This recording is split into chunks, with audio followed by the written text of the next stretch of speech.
automation, electromobility, and connectivity. And we're not starting from scratch. We have only seen the tip of the iceberg. Can you see the bigger picture? It goes way beyond autonomous, electric, and connected solutions. So we'll never really get there.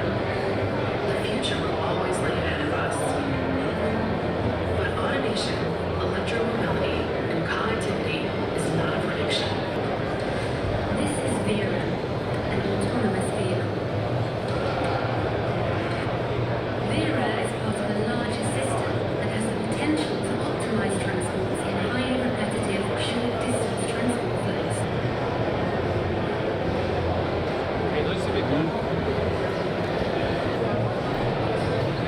Sehr gefüllt, aber die Scheinwerfer geil.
Yeah, I think, we have seen change in other industries before, and just look at the robotic lawnmowers, for instance.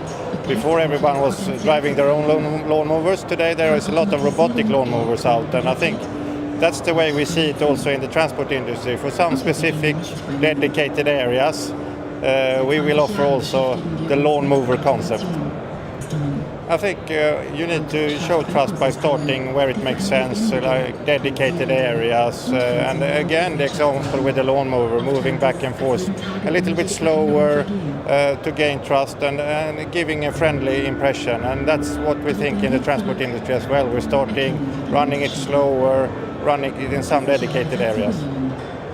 I think we believe very much in a sustainable future, and if we take this example with Vera behind me here, it's electric and connected, and then we're adding the autonomous part, so it's really a 24/7 mission that runs electric, and electric vehicles has actually 4 times better energy storage than a diesel.